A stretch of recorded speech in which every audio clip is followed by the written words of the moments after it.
I ran across this great new book. I can't remember the name of it now, but it was all about customer service. And it got me thinking about the customer service processes inside of TouchStone and how little I kind of see those implemented and used. And so I decided this system of the week, we're going to talk about customer or client satisfaction. You'll see us toggle back and forth between terms inside of the library processes just because some people call it client, some call it customer. The idea is for you to edit this and make it your own. So this is a typical client satisfaction process. This is got some very kind of general boilerplate kind of information in it.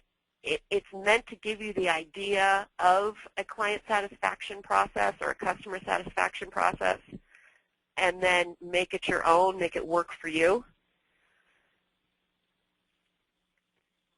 We've got this little set of statistics inside of here which I thought were useful to kind of set the stage for this. So client satisfaction is incredibly important. A lot of businesses think that customers are so extremely price sensitive that they're going to go from one business to another because on price alone. Price is not the main reason. It's actually due to poor quality of service.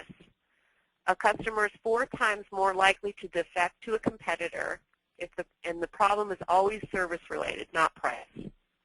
So you're delivering poor service to that client. There's no communication. Whatever the situation is, that's why they leave.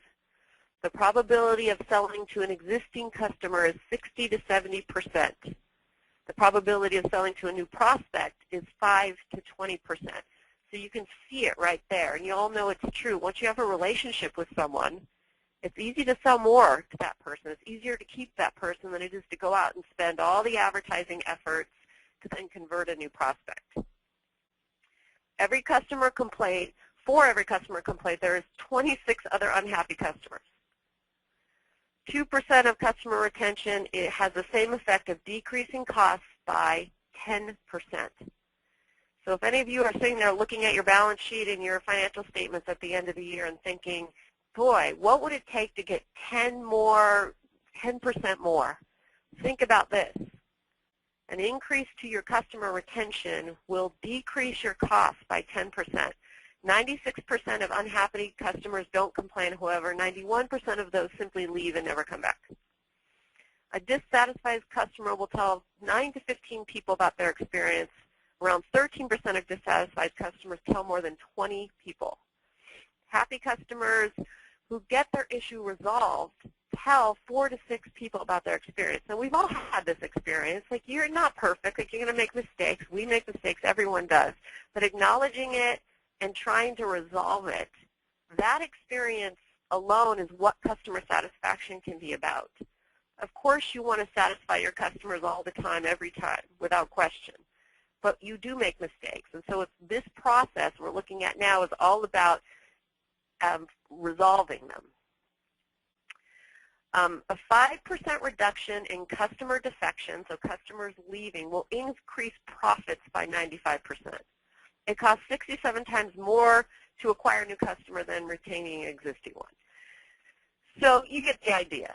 And I know everyone's thought about this. It's a common thing to consider. But it's also an easy thing to ignore because we're all so busy, right? You're busy. You're trying to get it done. You do your best. Your people are doing their best. But before you know it, there's just holes in your bucket all over the place.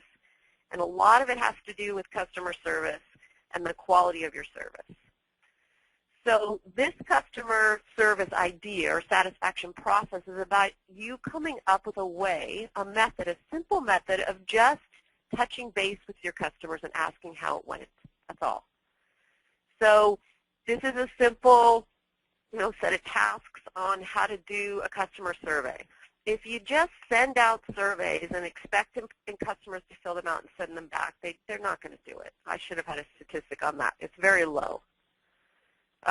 There's a lot of online tools for, fill out the survey, and most customers just don't do it.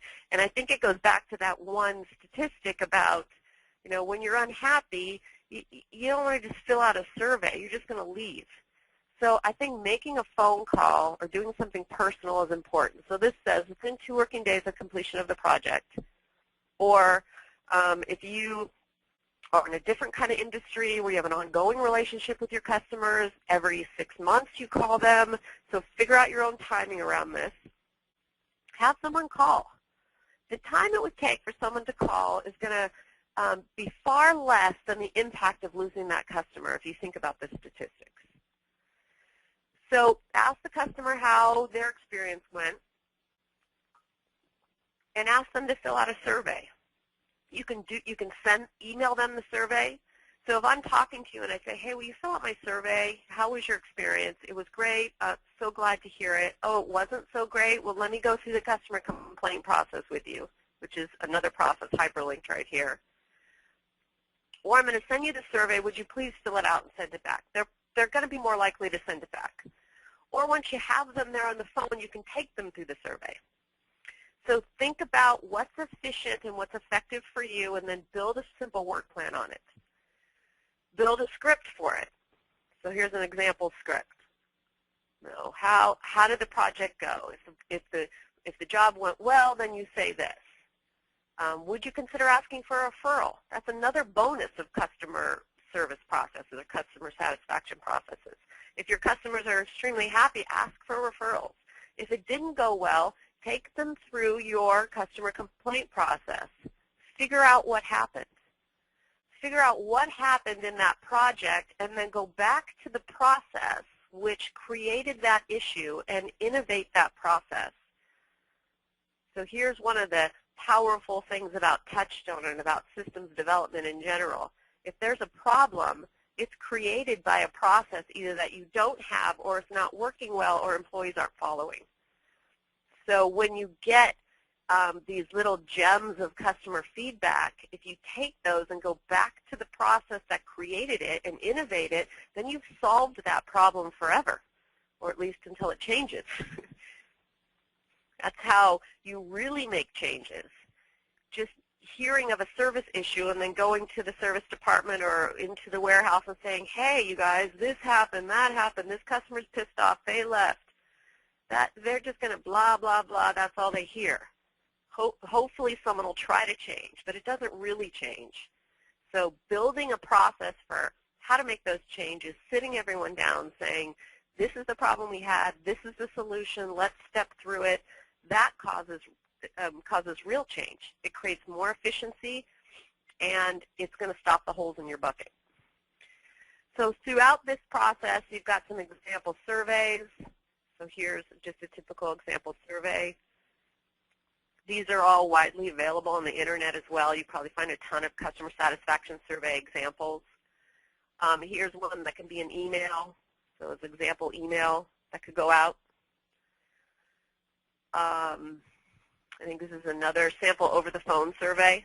So you get the customer on the phone, you say this is the person calling, this is what they ordered, the date, this is my name, who I spoke with, I left a message, they were unhappy. So you have the employee fill this out as they're talking to the customer. In fact, they can do this right in TouchStone, by the way, because with that home screen functionality, which we'll be highlighting as we keep going on, they could call up this form, fill it out, save it back to TouchStone.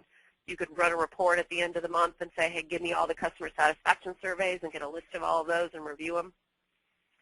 Here's a list of client service standards. Even if you're not going to document a whole process on this, which clearly I think you should, but even if you don't, develop a list of customer service standards. What do we believe in here? What do we aim to do? This simple act can help shape how your employees act. So here's a list of examples. You can go through and modify these and kind of make your own. Even come up with 5 and say, this is what we aim to do. This is what we want to give to our customers. So you can go into the process library right here inside of doing the business and download that customer service process as well as the customer complaints process, which really is connected with this one. And think through your own customer satisfaction process.